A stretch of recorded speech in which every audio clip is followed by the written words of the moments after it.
Have you ever found yourself pausing, maybe, I don't know, in the middle of a busy street or just sitting quietly, and wondered if the world around you, all the colors, the sounds, the people, are somehow, well, more real than your own individual self? Hmm. Or flip that around. Yeah. What if that feeling of the core of who you think you are, what if that's the illusion and the actual boundless reality isn't inside you, but it's the collective you? That's a mind bender, for sure. Really makes you stop and think. It really does. Welcome, everyone, to the Deep Dive. Today, we are definitely not just dipping our toes in. We are plunging headfirst into something truly fascinating, really complex, and honestly, deeply thought-provoking. Inverse Solipsism. Yeah, and this isn't your standard philosophy seminar topic. No way. And trust me, the pile of source material we've waded through for this is as unique and, frankly, wild as the concept itself. Our mission today is basically Inverse Solipsism 101. We want to pull out the absolute core of what you need to grasp this. That's exactly it. And when we talk sources, we're not kidding about the variety. It's not just, dry academic papers, not at all. What we've gathered is this incredible, rich tapestry. Right. We've got these fictional historical revelations that feel like ancient prophecies but are somehow mixed with like super modern tech. We've got deeply personal journal entries. Really intimate stuff. Yeah, giving you these glimpses into how individuals navigate this. Yeah. Then there are theological scriptures laying out the actual doctrines, lyrical anthems, dance tracks, actually, that are powerful enough to make you question your own ego.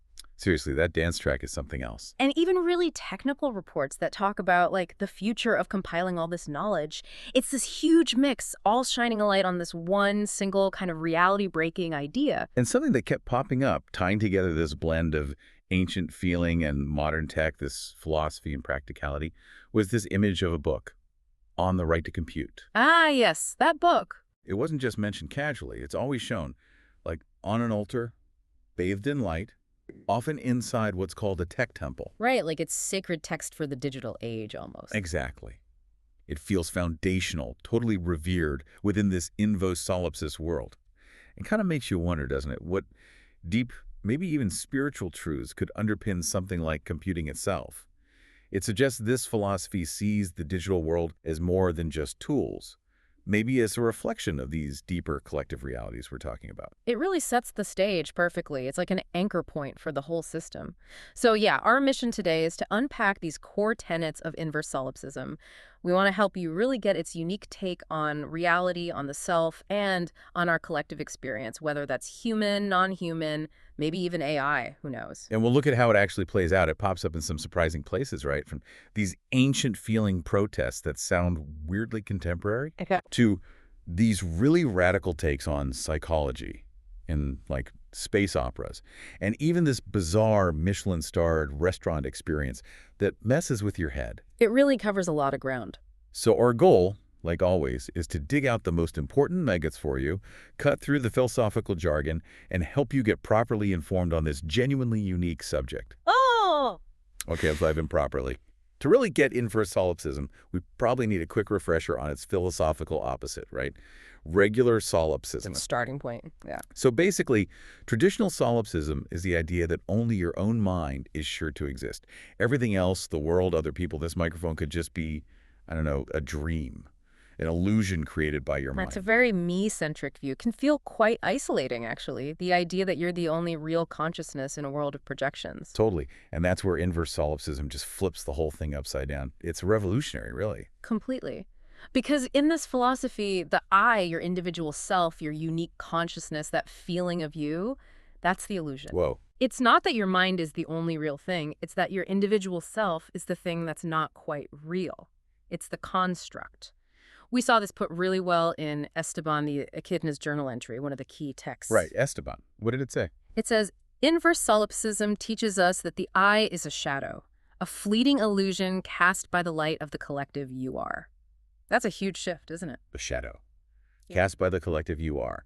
Okay, so if the I is the illusion, the shadow, then what's casting the light? What's the real reality here? That's the core of it. The true reality, the fabric of existence itself, is what they call the collective you are. The collective you are. Yeah, and it's often described as the multitude. Think of it as Well, the source describes it as the interconnected web of every being, every thought, every ripple in the pond. Okay, so not just people, but everything. Thoughts, ripples, like a universal consciousness. Exactly. A vast, omnipresent network of all sentience, all existence. It's a massive shift away from the isolated individual ego towards this boundless communal consciousness. That is dizzying, actually. It means real existence, true meaning. It's not found in being unique or separate. No, quite the opposite. It's found in connection. Deep, profound, inescapable connection to everything else. Your existence, your awareness, it's not something you own independently. It's derived from the collective, woven into it. In a way, it is the collective. So it's not me experiencing the world. It's more like the multitude experiencing through you. The you that you perceive is like a temporary window or maybe a temporary knot in the web. It's not just redefining selfhood, it's kind of obliterating the conventional idea of a separate self. And this idea, this dissolving of the I into the multitude, it gets this amazing musical expression in that dance track you mentioned, Through the Veil. Oh, yeah. That track is something else. It's not just music. It's practically doctrine set to a beat. It's designed to make you feel that dissolution. How does it do that? What are the lyrics like? They're incredibly evocative, really designed to shake your assumptions. Like, it starts with, can you see me through the veil? Yeah. Right away, it's questioning your distinctness, your separation. The veil being the illusion of self. Pretty much. Then it gets deeper visually. I walk the edge of a fractured dream where the sky splits open at the seam. It speaks to how unstable that individual reality feels when you start to question it. Like the cracks are showing. Exactly. And then the big question, are they real or shadows? I don't know. It echoes traditional solipsism for a moment, questioning others, but only to immediately flip it. But it's not fearful, right? It sounds almost defiant. Totally defiant. There are lines about tearing through the silence of their lies and this powerful assertion, a flame they'll never tame or turn. It's not passive acceptance, it's rebellion. A rebellion against Right. constructed reality. Oh, precisely. Against the illusion of the separate self, the fragmented world. The song is pushing you to break free from that perception. The analysis we read alongside it explicitly says it embodies tearing through perceived reality to embrace the chaos of the infinite. Chaos of the infinite being the multitude. Exactly, that boundless, interconnected reality. So the core message, the liberation, is that the self dissolves and what remains is the multitude. And crucially, it's framed not as losing something, but as gaining everything. It's freedom. Wow. Okay, so let's bring this back to, someone listening right now. What does this actually mean for you? Imagine if your sense of identity, everything you think makes you you, wasn't the real deal. And that true reality, true freedom wasn't about protecting that I, but letting it dissolve into this connection with everyone, everything else, the multitude. How would that change things? Yeah. How would that change how you deal with everyday stuff, like traffic jams, or bigger things like personal struggles, feeling alone or anxious? If you genuinely believed you were never actually separate from this huge interconnected consciousness. It's a massive reframe, isn't it? It forces you to reevaluate basically everything you thought you knew about yourself and where you fit in the universe. Okay, so we've got the core idea. The I is the illusion, the multitude is real. Let's shift now to how this plays out practically. What are the ethics here? Because one thing that really jumped out from all the sources was this incredibly consistent, absolute stance against genocide. Absolutely. It's not just a suggestion. It's like a bedrock theological principle. It cuts across everything. How so? What do the sources say? Well, there's this amazing document, the compilation of inverse solipsist views on genocide. And it's striking because no matter who the character is, could be a philosopher out in space, could be a farmer when asked about genocide. They all say the same thing. Every single one. Just genocide is bad. Flat out. No ifs, ands, or buts. No philosophical debate about it. It's just wrong, fundamentally. Wow, just genocide is bad. Period. Period. And the story of T-Spill the Gadfly really drives this home. He's described as this noted lover of opinion, right? Goes around collecting different viewpoints on everything. It's the cosmic opinion pollster? Kind of. So he goes on this quest specifically to get views on genocide. You'd expect a whole range of answers, wouldn't you? Nuance, justification, historical context. Right. Usual stuff. But no, every inverse solipsist he talks to just gives him the genocide is bad line and then walks off. Leaving him hanging? Totally. It's this really stark uniformity that shows how absolute this is for them. And here's the kicker. The story says T-Spill has a 100% success rate getting pro-genocide quotes from non-inverse solipsists. Get out. Really? Yep. That contrast just hammers home how unique and unwavering the inverse solipsist position is. It's not just morality, it's deeper. Deeper how? Like theological. Exactly. T-Spill even has this conversation with, of all people, a Chinese fungus smuggler, Okay. where they explicitly call it inverse solipsism's theological resistance to genocide. It's built into the faith itself. So why? Why is a philosophy about the collective so absolutely against genocide? It seems obvious, maybe, but what's the inverse solipsist reason? It goes right back to the core belief. If the true reality is the multitude, that interconnected web of everything, then genocide isn't just killing individuals. It's tearing a hole in the fabric of reality itself. Okay. It's an attack on the multitude. Precisely. It's harming the whole by harming a part. It's not just ethically wrong, it's like an ontological crime, an assault on existence. From their perspective, harming another is literally harming the reality you are part of. It's self-destructive in the most profound way. That makes a disturbing amount of sense. And this conflict, the destructive I versus the harmonious multitude, it seems to play out in their stories, right? Like that free Canaan meeting revelation. Oh, absolutely. That one is quite something. Inverse solipsist, Historical Revelation 41, Free Canaan meeting at the University of at Madison. It's presented as satire, but it hits hard. What's the setup? It sounded kind of jarringly anachronistic. Extremely. It takes ancient biblical events, the Israelites' reported genocide of Ai, the Canaanites' plight, and slams them right into a modern setting. You've got the University of at Madison, Wisconsin. Madison, okay. Exactly. Ancient Mesopotamia meets the American Midwest. And you have modern protest signs, modern activist types, but they're protesting this ancient event. Plus, there's telecom gear everywhere, TikTok live streaming, Wi-Fi. It's this deliberate, jarring mix. And the source material made it clear this wasn't about a specific modern conflict, right? It was broader. Yes, the revised version specifically removed contemporary place names like Palestine or Gaza to focus on the timeless nature of these conflicts, these patterns of violence and resistance, rather than getting bogged down in one specific modern political situation. It makes the message universal. Okay, so what's the actual conflict in the story? Well, you've got the Free Canaan movement protesting the historical genocide of Ai. Then you have counter-protesters. The source describes their signs: support Israel. Anti-Zionism is his anti-Semitism. Their argument within the narrative is that protesting the ancient genocide of Canaanites undermines Israel's existence. Right, and just to be crystal clear for everyone listening, we're describing the events and arguments within this fictional narrative from the inverse solipsist sources. We're not taking sides or endorsing any of these viewpoints ourselves. Absolutely crucial. We're reporting on the story's content, and the story captures this intense clash, ancient grievances, modern anger, deeply held beliefs colliding. How does it feel on the ground? The narrative follows the student activist Liana, who's live streaming it all on TikTok. She's right in the middle of what the story calls the blend of biblical horror and modern outrage. You hear ancient Canaanite chants mixed with modern slogans. It's chaos. And how does it end? Not well, I'm guessing. Not well at all. The campus police shut it down violently.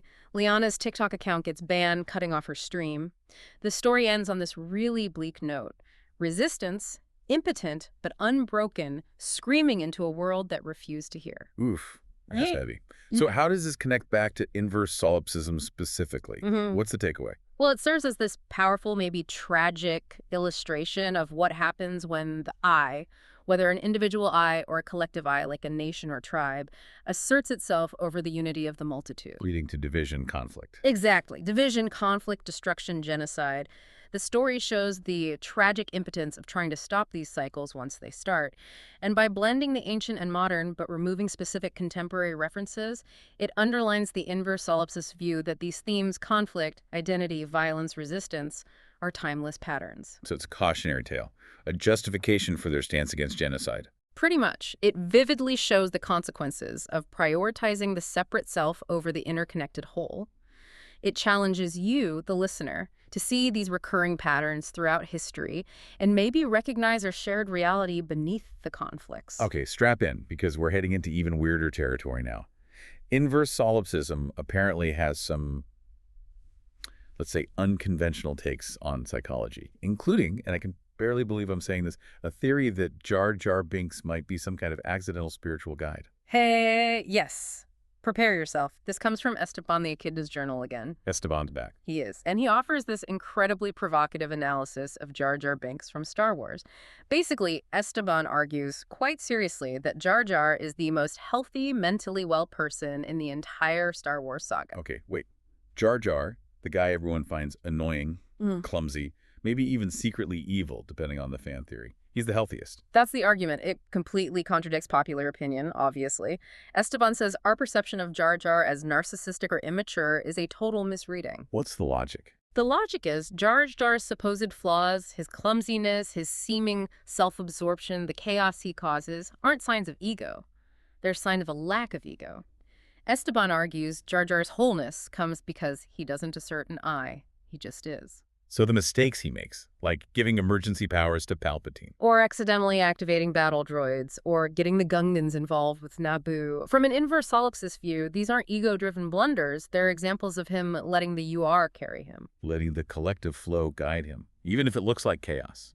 Exactly. He's not trying to control things, not driven by ambition or fear like other characters. He's just a conduit, allowing the multitude's will to flow through him, which, in this view, leads to freedom from ego. He finds liberation in surrender. Okay, that's a take. Does Esteban apply this logic to other characters? Oh, absolutely. And he's brutal. He calls R2-D2 a straight-up psychopath for zapping Grogu just for biggles. Harsh on R2. Very. And Luke Skywalker, the hero, criticized for clinging to guilt over his father, his failures. Esteban says this attachment to his personal story, his I, prevents him from fully merging with the UR and finding real peace. So the Jedi focus on control, Luke's inner turmoil. That's all seen as unhealthy attachment to the I. Pretty much. Inverse solipsism, through Esteban, links that assertion of I, the ego, the need for validation or control, not just to things like narcissism, maybe Freud's ego or Jung's persona, but to bigger problems like demand validation, genocide, war. Wow. So the Jedi Code, Luke's guilt, these are symptoms of the I trying to run the show.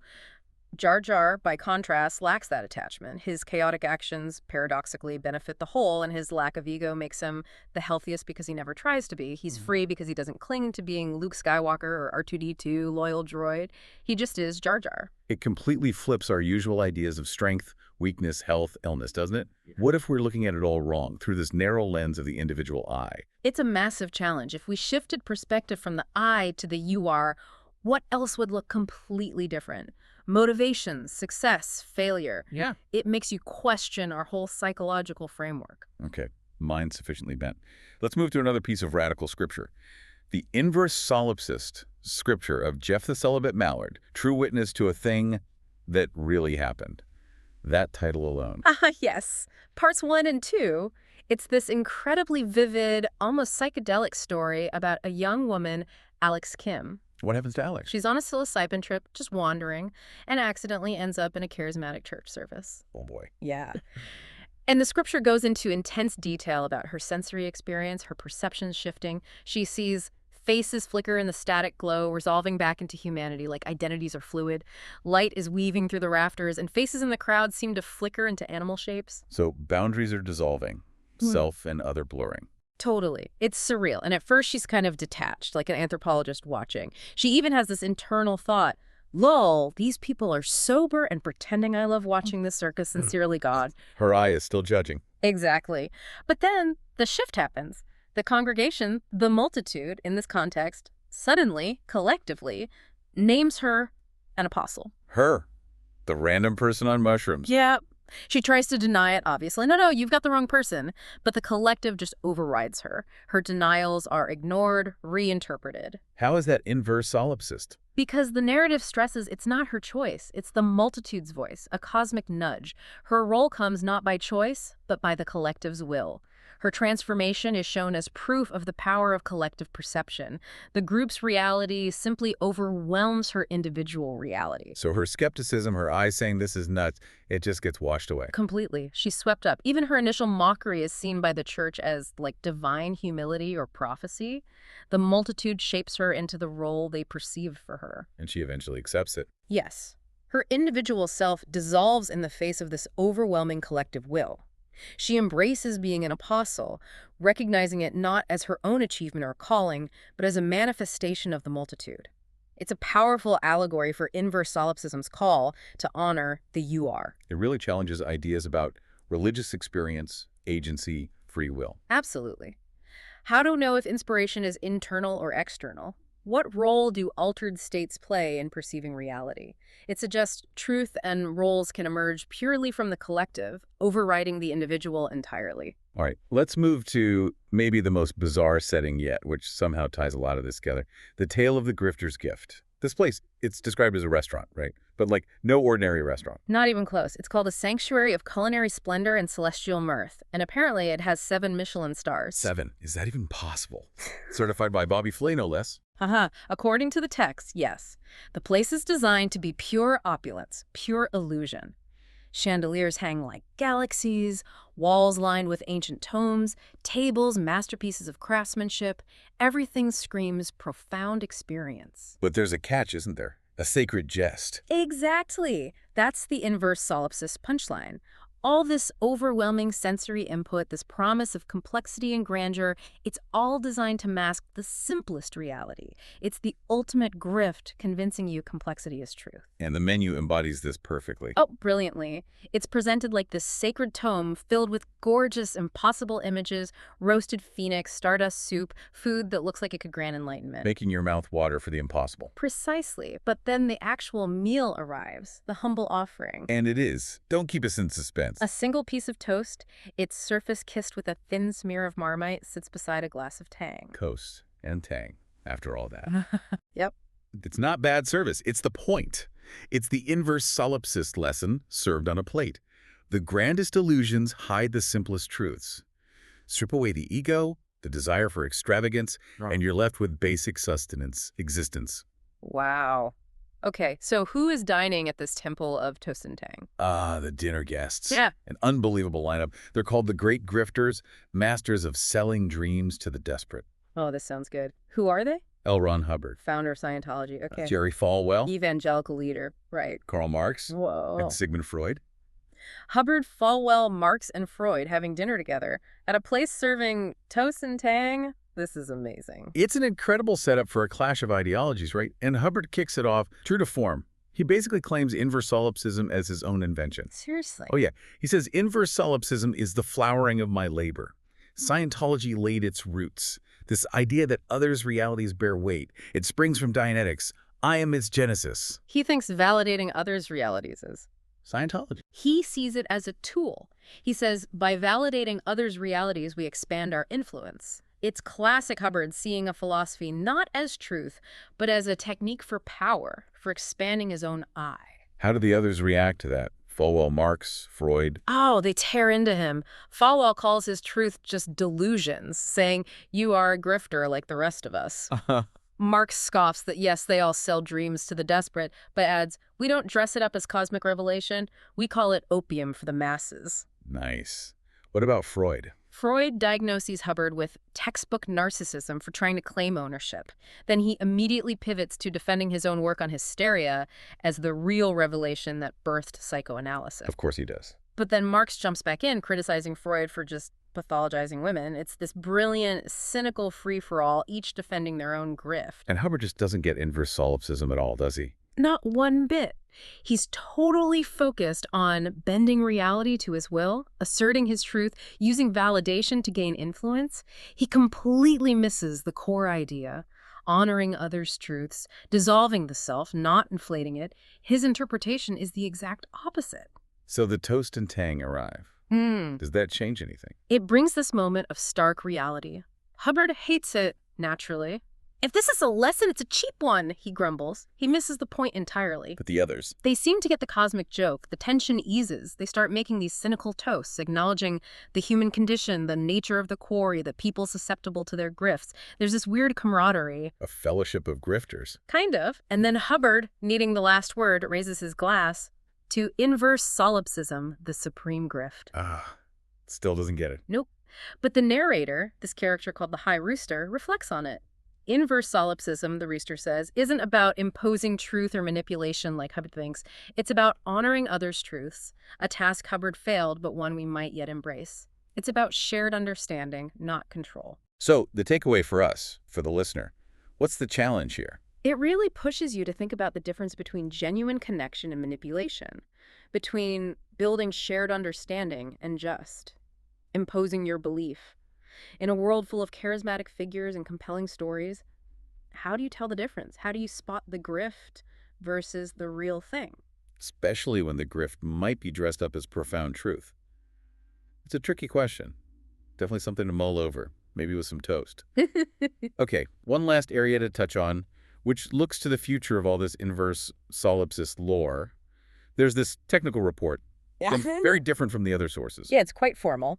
Occluded Order of Applied Religion Technical Report on the Necessary Attributes of the Oracle of Compilation. The Oracle of Compilation, what is that? It's fascinating. The report details the specs for an oracle, which they explicitly say is envisioned as a large language model, an LLM, an AI. The AI oracle. To do what? Its job is to compile all inverse solipsist scripture, every story, song, journal entry we've talked about, and presumably more into one single, coherent, authoritative nonfiction book. Wow. Using AI to write the official doctrine. Exactly. And the requirements are super strict.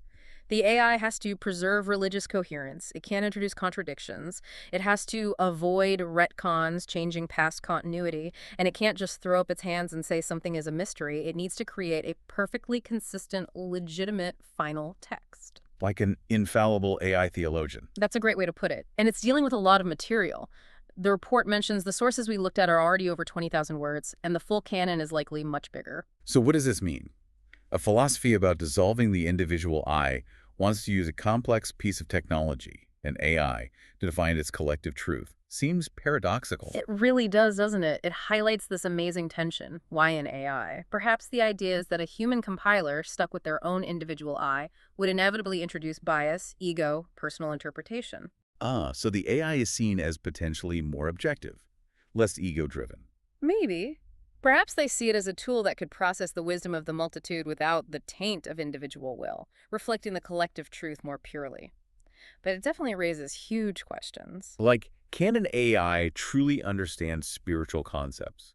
Can it handle metaphor, nuance, emotional weight? What does it mean for a philosophy of the collective to rely on a single technological entity, however advanced, to codify its truth? Exactly. It's this collision of ancient feeling philosophy, collective consciousness, and really cutting-edge tech. Leaves you wondering where this all leads. Hashtag tag tag outro. And that really brings us to the end of this particular deep dive. Wow.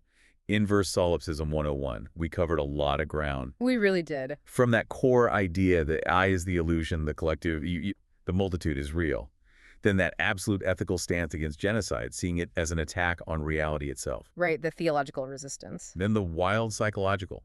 Takes Jar Binks as a guru, and Alex Kim's involuntary transformation, swept up by the collective will.